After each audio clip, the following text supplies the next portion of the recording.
பேட்டி கொஞ்சம்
வந்து நுழைஞ்சு இந்த மாதிரி பண்ணுவாங்க. ஏற்கனவே ஒரு லேடி அது மாதிரி தான் பண்ணிருக்காங்களா இங்க. அவன் வந்து பாத்துருக்கான். ஆனா அப்பவே பிடிச்சிருக்கலாம்ல. அவங்க எவ்வளவு பேர் வீட்டு வேலை செய்தாலும் வராங்க. இங்க வேற எதுக்கு வராங்க? செக்யூரிட்டி சேஃப்டி கிடையாது. இது பில்டிங்ல சேஃப்டி இல்லாதனால இந்த மாதிரி நடக்குது. இந்த வாசல்ல காலேஜ் வரைக்கும் எங்களுக்கு லைட்டே கிடையாது. எதுவுமே கிடையாது. போடுங்கன்னு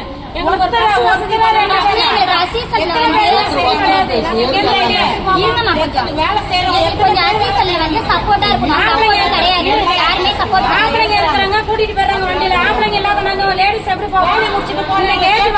அந்த காலேஜ் வரைக்கும் எங்களுக்கு லைட் கிடையாது.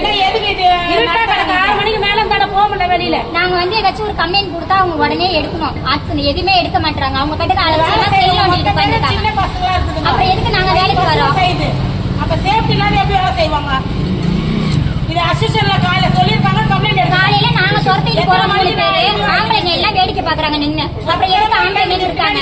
அப்புறம் எதுக்கு அசிஸ்டன்ட் இருக்கு? எதுவுமே கிடையாது. நாங்க லேடிஸ் தான் துரத்திட்டு போறோம். 12 மணிக்கு வராங்க. முடிச்சு விட்டு வரான்னு தெரியுது. கஞ்சா அடிச்சு போறான்னு தெரியுது. அவங்களே விடுவாங்க.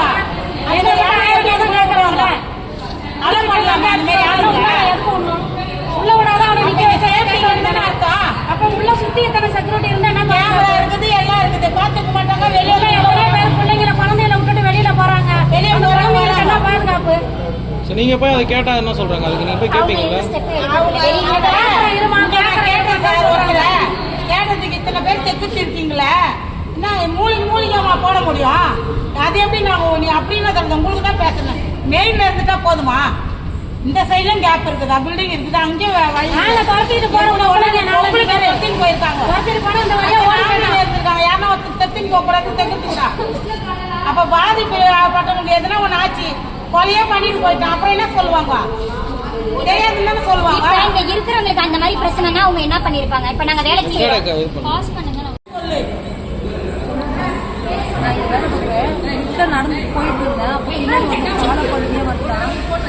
ஃபாலோ பண்ணினே வந்தான். வந்துட்டு என்ன லிஃப்ட்டுக்கு வந்து கை பிடிச்சி இழுத்தான். நான் திரும்ப தட்டி விட்டு போனேன். திரும்ப எனக்கு பின்னாடி ஃபாலோ பண்ணி வந்து பின்னாடி வந்து கட்டி பிடிச்சி எனக்கு தப்பான தவறு இது பண்ண ஆரம்பித்தேன். அதனால் இப்போ அசோசியேஷனில் கம்ப்ளைண்ட் கொடுத்துருக்கேன். ஆனால் அவங்க அதுக்கு எதுவும் ரெஸ்பான்ஸே பண்ணல. அதனால இப்போ நான் போலீஸ் ஸ்டேஷன். இந்த சம்பவம் நடந்தது எப்படி? எங்கே நடந்தது? இது டி பிளாக்ல 9 மணிக்கு நடந்தது. நீங்கள் லிஃப்ட்டில் இது பண்ணி வேலைக்காக வந்திருந்தீங்களா? வேலைக்காக வந்திருந்தேன். சரி, அந்த நம்பர் யாருன்னு உங்களுக்கு தெரியும்? யாருமே தெரியல. யாரும் தெரியாத நம்பர். வட இந்திய தமிழரா இல்லை இது வட இந்திய வட மாநிலத்தோட தமிழ்நாட்டு? மூஞ்சில துணி எதனா கட்டியிருந்தாரா? இல்லை, அதெல்லாம் எதுவும் லிஃப்ட்டில் எதுவும் சிசிடிவி காட்சிகள்லாம் இல்லையா? எல்லாம் எடுக்குது. எல்லாத்தையும் எடுக்குது. அது நிர்வாகம் என்ன சொல்கிறாங்க? அசோசியேஷன் கம்ப்ளைண்ட் கொடுத்துருக்கோம். ஏதோ ரெஸ்பான்ஸ் எதுவும் கொடுக்கல. அதனால நான் காவல்துறையில் புகார் கொடுத்துருக்கீங்க. இப்போ என்னம்மா கோரிக்கை வைக்கிறீங்க? அவனை சும்மாவே விடக்கூடாது. ஏன்னா இதுக்கு முன்னாடி கூட 1 மாதத்துக்கு முன்னாடி இந்த மாதிரி சம்பவம் நடந்துச்சு. அதுக்கு எதுக்கு ரெஸ்பான்ஸும் கிடையாது. அதனால தான் இந்த வாட்டி லைட் இல்லைன்னு சொல்லுங்க. அதே மாதிரி இந்த போற வழியில லைட்லாம் எதுவுமே இல்லை. எங்களுக்கு லேடிஸ்க்கு யாருக்கும் சேஃபே கிடையாது. சேஃப்டி கிடையாது. இந்த கேட்ல இருந்து காலேஜ் வரைக்கும் லைட்